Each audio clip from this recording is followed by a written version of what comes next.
tujuan pembelajaran pada bab ini adalah Yang pertama, mendiskusikan kontribusi Kurt Lewin dalam mengelola perubahan.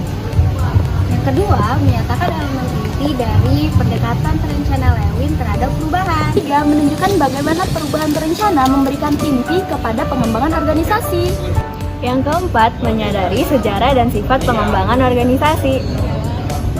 Kelima, memahami perbedaan utama antara pandangan Lewin tentang perubahan yang direncanakan dan yang dipromosikan oleh pengembangan organisasi. Keenam, menghargai manfaat perubahan rencana dan pengembangan organisasi. Membuat dasar kritik dan pembelaan utama terhadap perubahan dan pengembangan organisasi.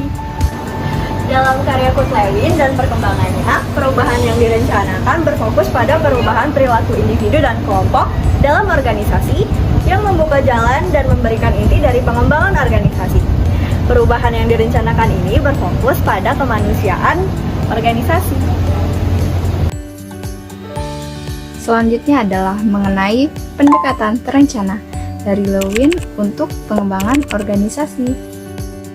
Lewin dan perubahan yang direncanakan. Perubahan yang direncanakan menjadi istilah yang pertama kali diciptakan oleh Lewin untuk membedakan antara perubahan yang direncanakan dengan perubahan yang dilakukan secara tidak sengaja.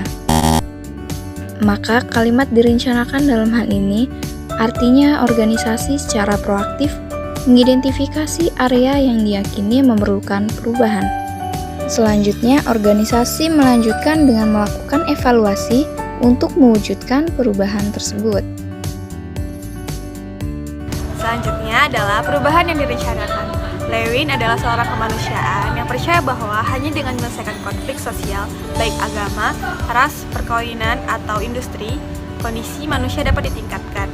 Perubahan yang direncanakan memiliki 4 elemen individual. Yang pertama ada teori lapangan, kedua dinamika kelompok, ketiga penelitian tindakan, yang keempat model 3 langkah.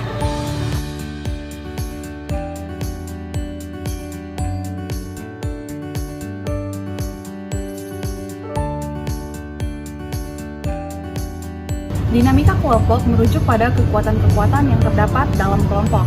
Menurut Lewin, dinamika kelompok penting dalam menentukan perilaku anggota kelompok. Penelitian tindakan.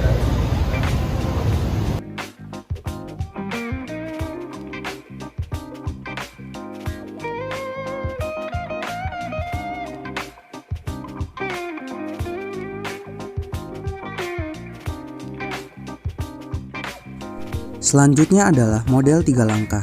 Sebuah proyek perubahan yang sukses menurut Lewin pada tahun 1947 melibatkan 3 langkah, yaitu yang pertama mencairkan, lalu bergerak, dan terakhir membekukan kembali. 3 langkah perubahan yang sukses. Yang pertama, langkah pertama adalah mencairkan. Lewin percaya bahwa stabilitas perilaku manusia didasarkan pada keseimbangan kuasi-stasioner yang didukung oleh medan kekuatan pendorong dan penahan yang kompleks. Selanjutnya langkah kedua yaitu bergerak. Pencairan es bukanlah tujuan akhir.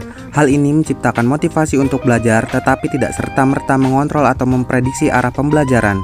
Langkah ketiga adalah membekukan kembali. Pembukaan ulang bertujuan untuk menstabilkan kelompok pada keseimbangan kuasi-stasioner baru untuk memastikan bahwa perilaku baru tersebut relatif aman dari kemunduran.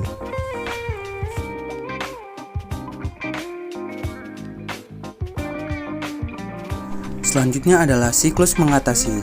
5 tahap siklus mengatasi perubahan. Yang pertama yaitu adalah penolakan, yang kedua pertahanan, yang ketiga membuang, yang keempat adaptasi, dan yang kelima adalah internalisasi.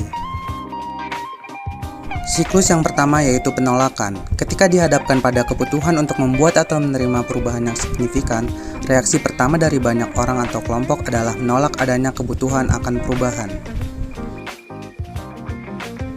Siklus yang kedua adalah pertahanan.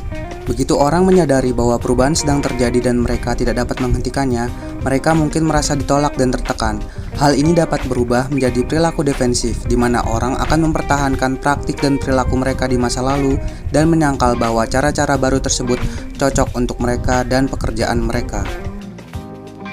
Siklus yang ketiga adalah membuang. Jika masyarakat menyadari bahwa perubahan akan tetap terjadi, suka atau tidak, dan bahwa perubahan tersebut berdampak pada mereka, mereka perlu menyesuaikan diri dengan situasi baru. Siklus yang keempat adalah adaptasi. Tidak ada usulan perubahan yang 100% cocok pada awalnya. Oleh karena itu, agar perubahan berhasil, tidak hanya mereka yang terkena dampaknya harus beradaptasi dengan cara-cara baru. Namun, cara-cara baru harus disesuaikan agar sesuai dengan masyarakat dan keadaan yang ada. Siklus yang kelima adalah internalisasi. Tahap ini merupakan tahap dari siklus mengatasi di mana perubahan menjadi operasional sepenuhnya dan cara-cara baru dalam bekerja dan berperilaku telah dikembangkan.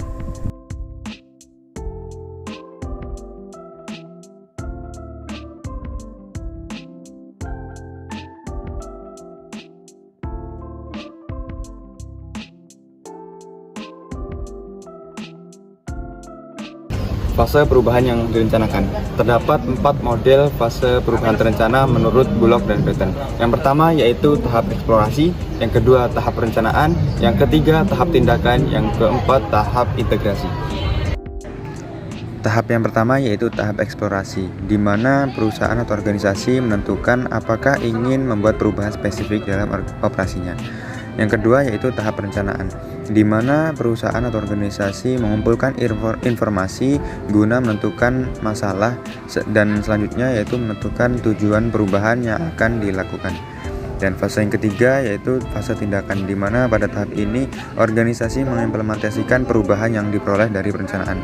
Dan fase yang terakhir yaitu fase integrasi, di mana perubahan berhasil diterapkan dan dalam keadaan ini stabilitas perubahan dapat terjadi. Model-model tersebut menggambarkan 2 dimensi utama, yaitu fase perubahan dan juga proses perubahan. Fase perubahan merupakan keadaan berbeda yang dilalui suatu organisasi saat melakukan perubahan terencana. Sedangkan proses perubahan yaitu proses memindahkan organisasi dari suatu keadaan ke keadaan lain. Asal-usul pengembangan organisasi.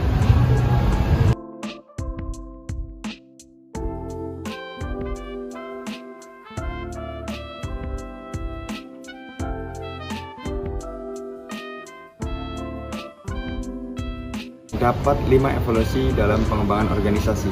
Di antaranya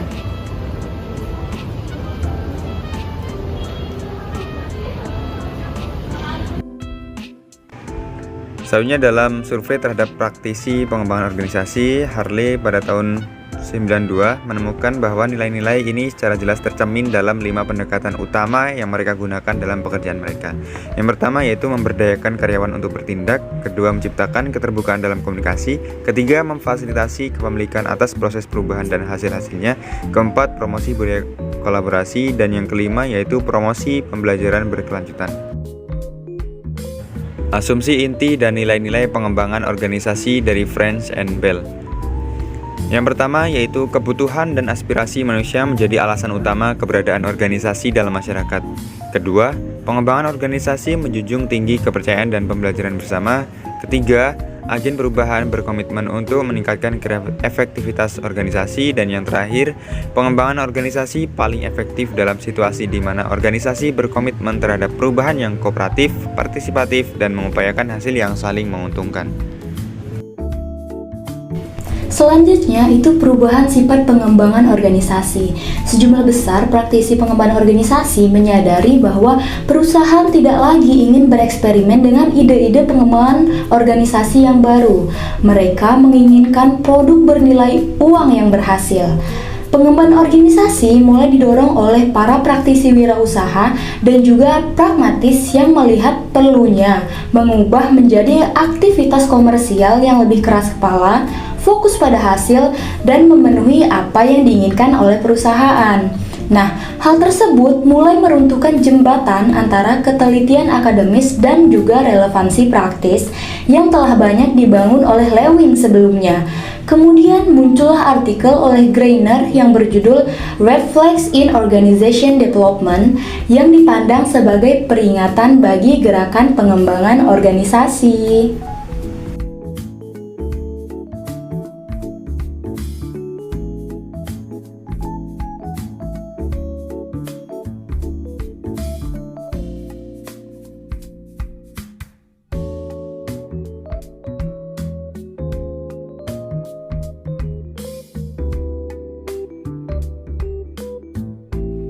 Perubahan yang direncanakan.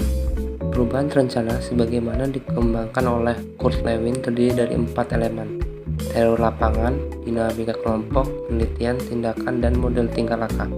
Ini adalah proses berulang dan bersiklus yang melibatkan diagnosis, tindakan dan evaluasi, serta tindakan dan evaluasi lebih lanjut. Bagi Lewin, kunci untuk membuat perubahan berkelanjutan adalah bahwa mereka yang terlibat perlu terlibat dalam proses perubahan dan mampu membuat pilihan yang sungguh-sungguh. Tujuan awal dari perubahan yang direncanakan adalah untuk menyelesaikan konflik sosial dalam masyarakat, termasuk konflik dalam organisasi. Dalam istilah organisasi, tujuan awalnya adalah untuk fokus pada peningkatan efektivitas sisi kemanusiaan organisasi.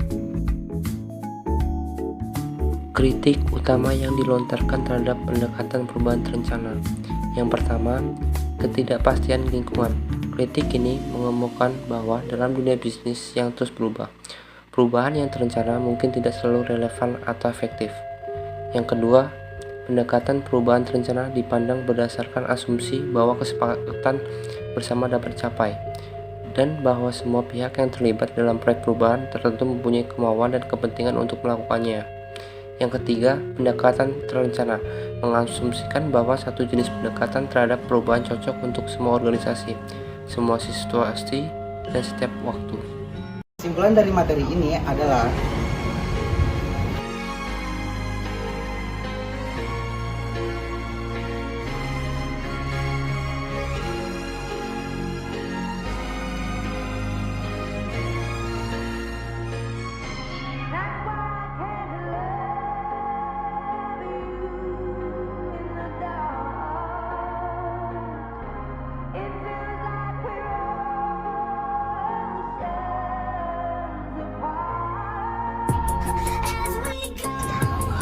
Terima kasih sudah menonton. Dadah.